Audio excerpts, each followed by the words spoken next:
ఫలితాలని ఇంకా దాదాపుగా కొలిక్కొస్తా ఉన్నట్టున్నాయి.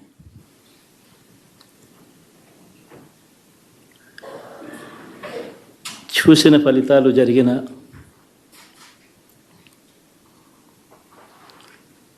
పరిస్థితులు చూస్తే నిజంగా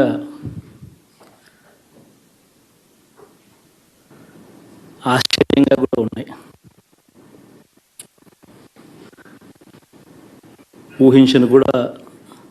ఊహించలేదు ఇలా జరుగుతుందని, ఇలా వస్తాయని కూడా. బట్ ఎస్,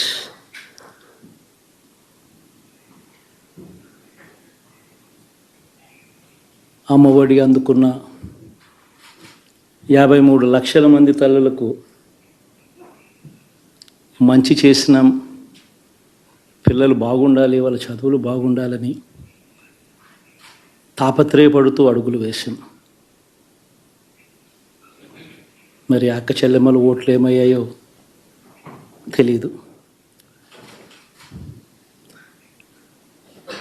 66 లక్షల మంది అవ్వాతాతలకు, వితంతులకు, వికలాంగులకు గతంలో ఎప్పుడు జరగని విధంగా మంచి చేసాం. వారి కష్టాల్లో తోడుగా ఉంటూ, వారి కష్టాన్ని అర్థం చేసుకుంటూ, వారి ఇంటికే పంపించే వ్యవస్థను సైతం తీసుకొస్తూ, గతంలో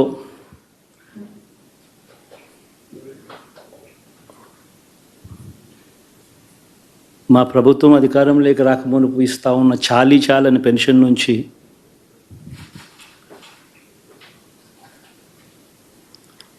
ఎంతో మంచి చేస్తూ అడుగులు వేసినా కూడా ఆ అవ్వాతాతలు చూపిన ఆప్యాయత ఏమైందో కూడా తెలియడం లేదు. దాదాపుగా 1,05,00,000 మందికి, పొదుపు సంఘాల అక్క చెల్లెమ్మలకు మంచి జరిగిస్తూ, వారి కష్టాలనే మా కష్టాలుగా భావిస్తూ, ఇచ్చిన ఏ మాట తప్పకుండా అన్ని రకాలుగా వాళ్ళకు అండగా ఉంటూ, ఆసరాతో తోడుగా ఉన్నాం,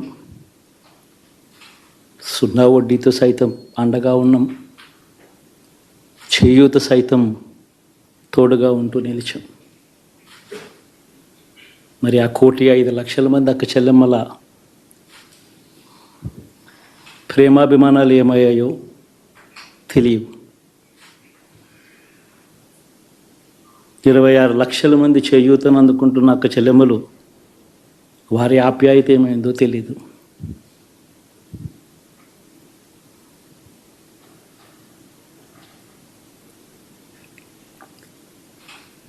పిల్లల చదువుల కోసం ఏ తల్లి ఏ తండ్రి ఇబ్బంది పడకూడదు అని మొట్టమొదటిసారిగా పూర్తి ఫీజులు ఇస్తూ తీసుకొచ్చి అందగా నిలిచాం. చదువుల్లో ఎప్పుడూ చూడని మార్పులు తీసుకొచ్చాం. దాదాపుగా 12 లక్షల మందికి సంవత్సరానికి మంచి జరిగిస్తూ, ఆ పిల్లలు, ఆ తల్లుల అభిమానం ఏమైందో కూడా తెలియదు.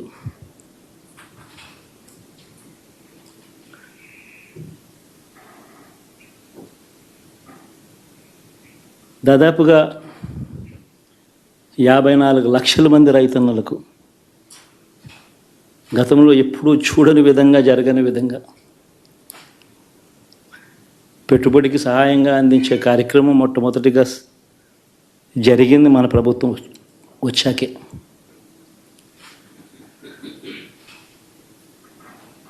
మరి అంతగా రైతన్నలకు తోడుగా ఉంటూ, రైతన్నలకు రైతు భరోసా ఇవ్వడం కానీ, సమయానికే వారికి ఇన్పుట్ సబ్సిడీ ఎప్పుడు జరగని విధంగా సీజన్ ముగిసేలోగానే ఇచ్చే కార్యక్రమం కానీ,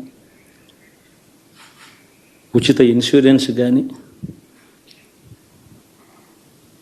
పగటిపూట 9 గంటలు ఇచ్చే కార్యక్రమం కానీ, ఉచిత విద్యుత్ ఇచ్చే కార్యక్రమం కానీ, మరి 1/2 కోటి మంది రైతన్నల ప్రేమ ఏమైందో తెలియదు.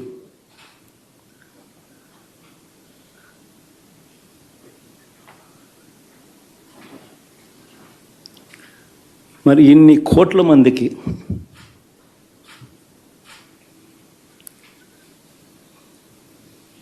పేదవాడికి తోడుగా ఉంటూ ఆటో డ్రైవర్లు నడుపుకుంటా ఉన్న వాళ్ళు ఆటోలు తోలుకుంటూ టాక్సీలు తోలుకుంటూ ఇబ్బంది పడకూడదని వారికి అండగా ఉంటూ ఓ వాహనమిత్ర, నేతన్నలకు అండగా ఉంటూ ఓ నేతన్న నేస్తం, మత్స్యకారులకు తోడుగా ఉంటూ మత్స్యకార భరోసా, ఫుట్పాత్ మీద చిన్న చిన్న ఇడ్లీ షాపులు పెట్టుకొని నడుపుకుంటూ, చిన్న చిన్న బంకులు పెట్టుకొని నడుపుకుంటూ, చిన్న చిన్న వ్యాపారాలు చేసుకుంటా ఉన్న వీళ్లకు, నా అక్క చెల్లెమ్మలకు, నా అన్నదమ్మలకు మంచి జరగాలని ఆరాటపడుతూ వాళ్ళకు ఒక తోడు,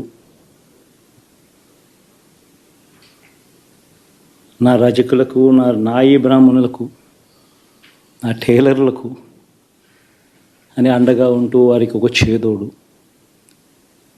మరి ఇన్ని లక్షల మందికి ఇంత మంచి చేసి, ఇన్ని కోట్ల మందికి, లక్షలు కూడా కాదు, కోట్ల మందికి మంచి జరిగించి, ఎప్పుడు జరగని విధంగా మేనిఫెస్టో అంటే ఒక చెత్తబుట్టలో పడేసే డాక్యుమెంట్ కాదు. ఒక మేనిఫెస్టో అంటే ఒక బైబిల్ అని, ఒక ఖురాన్ అని, ఒక భగవద్గీత అని మొట్టమొదటి రోజు నుంచి కూడా భావిస్తూ ఏకంగా 99% వాగ్దానాలు అమలు చేసి అంతే చిత్తశుద్ధితో ఆ మేనిఫెస్టోను కూడా అక్క చెల్లెమ్మల ఇంట్లోకి తీసుకొని వెళ్ళి చూపించి మీరే టిక్కు పెట్టండి అనే నిబద్ధత గల ప్రభుత్వంగా పనిచేసాం. ఇప్పుడు జరగని విధంగా పిల్లల చదువులు, పేదరికం పోవాలి అని అంటే పిల్లల చదువులకు క్వాలిటీ ఎడ్యుకేషన్ అవసరం అని మొట్టమొదటిసారిగా ఇంగ్లీష్ మీడియంను వ్యతిరేకిస్తున్న వాళ్ళందరూ పెత్తందారులతో యుద్ధం చేసి సైతం పిల్లలకి ఇంగ్లీష్ మీడియం తీసుకొని రావడమే కాకుండా టోఫుల్, ఐబీ లాంటి కళలు కూడా కలం. ఆ పేద పిల్లలకు అండగా నిలబడాలని, తోడుగా ఉండాలని, వారి చరిత్రలు మార్చాలని, ఎప్పుడు చూడని విధంగా గ్రామ స్థాయిలోనే సచివాలయ వ్యవస్థ, వాలంటీర్ల వ్యవస్థ తీసుకొచ్చి ప్రతి ఇంటికి సేవలు అందించే కార్యక్రమం చేశాం. వివక్ష లేకుండా, కరప్షన్ లేకుండా దాదాపుగా 2,70,000 కోట్ల రూపాయల పైచిలకు ఇంటి వద్దకి అందించగలిగాం.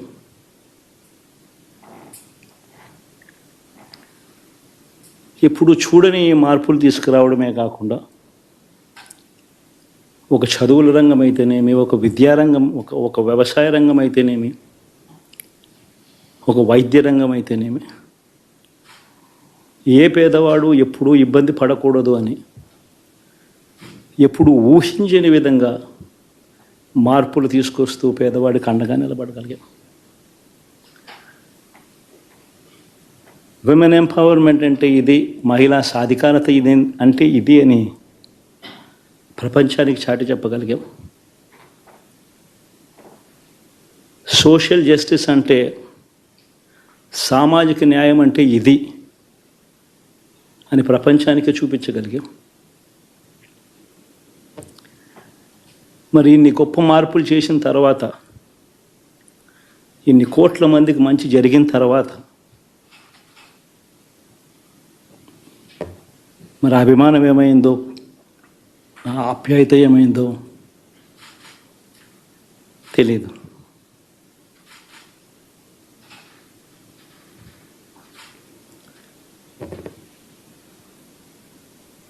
ఎవరో మోసం చేశారో, ఎవరో అన్యాయం చేశారో అని చెప్పి అనొచ్చు, కానీ ఆధారాలు లేవు.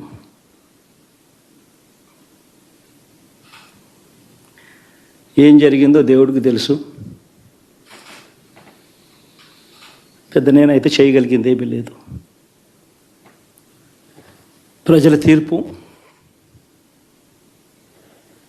తీసుకుంటాం, కానీ మంచి చేయడానికి మాత్రం ప్రజలకు తోడుగా ఖచ్చితంగా ఉంటాం. వాయిస్ ఆఫ్ ది వాయిస్లెస్ కింద ఈ పార్టీ తాను చేయాల్సిన పని తప్పకుండా చేస్తుంది. పేదవాడికి అండగా ఉండే కార్యక్రమంలో ఎప్పుడూ కూడా పేదవాడికి తోడుగా ఉంటూ గలం విప్పుతుంది, పేదవాడికి అండగా నిలుస్తుంది. పెద్ద పెద్ద వాళ్ళ కూటమి ఇది, ఢిల్లీలో సైతం శాసించే పరిస్థితుల్లో ఉన్న కూటమి ఇది. ఆ కూటమిలో ఉన్న బీజేపీకి, ఆ కూటమిలో ఉన్న చంద్రబాబు గారికి, ఆ కూటమిలో ఉన్న పవన్ కళ్యాణ్ గారికి, అందరికీ కూడా వాళ్ళ గొప్ప విజయానికి అభినందనలు.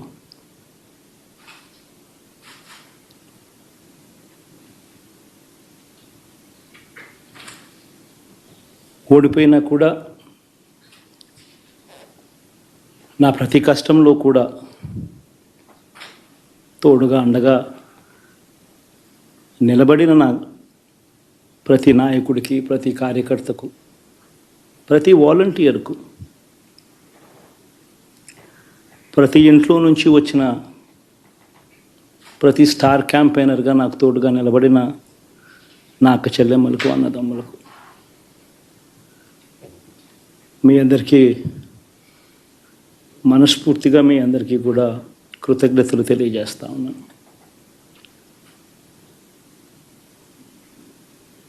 ఏం జరిగిందో తెలియదు, కానీ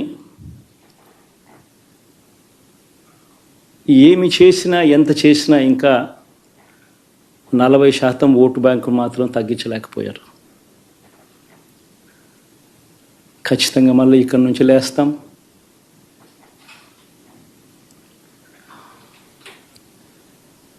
మళ్ళీ ఇక్కడి నుంచి గుండె ధైర్యంతో నిలబడి మళ్ళీ లేస్తాం. ప్రతిపక్షంలో ఉండడం కొత్త కాదు, పోరాటాలు చేయడం అంతకన్నా కొత్త కాదు. నా రాజకీయ జీవితం అంతా కూడా ప్రతిపక్షంలోనే గడిపా,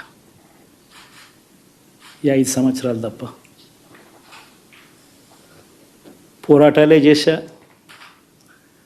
రాజకీయ జీవితంలో ఎవడు చూడని కష్టాలు కూడా అనుభవించా.